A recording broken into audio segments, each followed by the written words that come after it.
Are you giving a technical presentation? If so, this video is for you. Hi, I'm Dr. Bear. I'm a professor in engineering in the United States. I give presentations a lot, and I make my students give presentations. There might be several reasons why you want to give a technical presentation. Perhaps you're trying to sell a technical product or service, or perhaps you're trying to teach a technical topic. Or perhaps you're like my students and you've been assigned to present. In this brief video, I'd like to give you some tips to help you get started on your journey. Here's an outline for this discussion, and let's get started with some general tips. First off, you want to know your audience. This means knowing enough about their background and having an idea of what they know.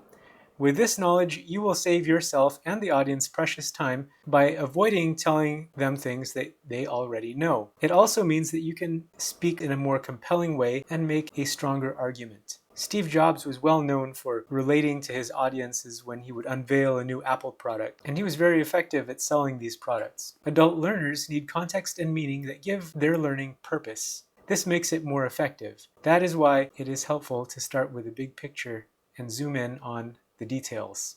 Nancy Duarte would say that you need to tell a compelling story. A good presentation has a plot, and the audience is to be the hero in that story that you're telling. So in a technical presentation, I envision this as identifying a problem or a technical challenge. And as a presenter, you explain why this is important to the audience.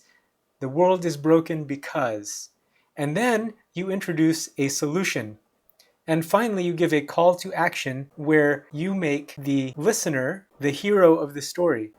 So given this problem and this solution, I call you to be the hero by buying my product or funding my research or learning this topic. I'll provide a link to Nancy's TED Talk in the video description below. It's really a fantastic video. If you're teaching, I suggest involving the class in thinking. This may mean calling on individuals to provide their insights or experiences or their interpretation of what you're telling them. Finally, as a general tip, I suggest planning time for questions.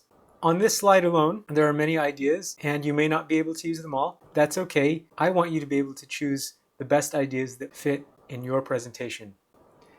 Now let's consider effective use of slides. First, textual content. Take a moment and ignoring the fact that you can't understand this because this isn't a real language, I'd like you to just get an idea of how does this slide feel to you? What's it like in your gut when you look at this slide? Now consider the second example. What's this like when you see it? And finally, a third example. Let's go back and discuss these previous examples. So for example 1, the challenge with this slide is it's too wordy. The mind easily gets overwhelmed by seeing this, and I, as a viewer, don't want to process this or pay attention. Example 2 is better because it breaks the ideas down into bullets, and each bullet is more readily digestible. Example 3 is better still because now the bullets are smaller and still easier to digest, and there is an eye-catching graphic that really adds meaning to what's going on here. So my suggestions for using slides are to use lots of illustrations. Favor bullets over paragraphs. You've already seen how that really helps the mind to be at ease with the content that's coming your way. Illustrate processes and descriptions whenever possible.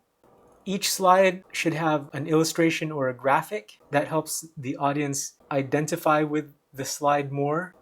Illustrations can also be helpful for abstract concepts.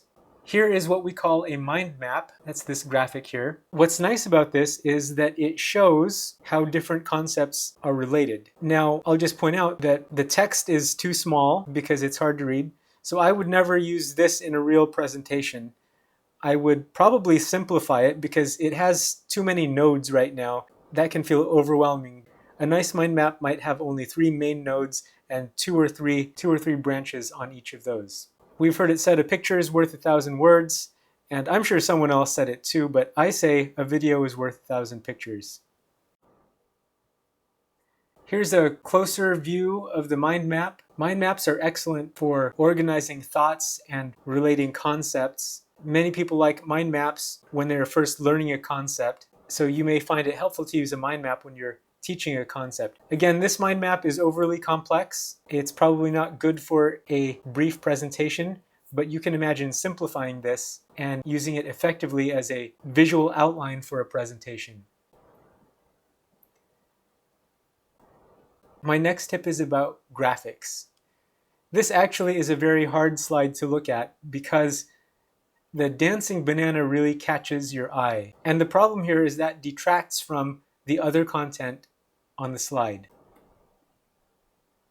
Therefore, I suggest a much simpler graphic that remains eye-catching but allows the audience to still absorb the rest of the content. Your graphic should help you make a point. And on that note, I'll also say that each slide in your presentation should have a point or a purpose for the structure of your overall talk. If it doesn't have a point or a purpose, then it doesn't belong in your talk.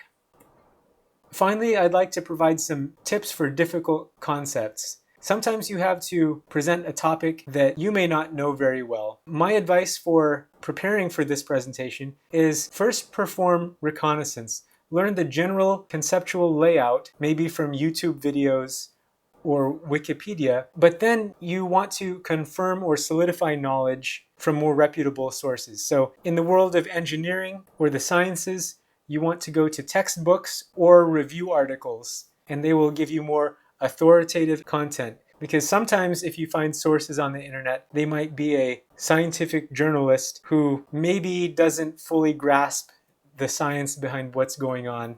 For finding peer-reviewed publications and sources, Google Scholar is an excellent resource. In another video, I'll provide some tips on using Google Scholar. Another thought here is to make a mind map to help you synthesize the information. That relates to my first point of performing the reconnaissance. You really want to get a quick, big picture feel for what's going on, and then you can delve into the details and flesh out your understanding. So that's it for this video. I hope you found that helpful. If you did, please like the video, subscribe to the channel, and share the video in any way you like.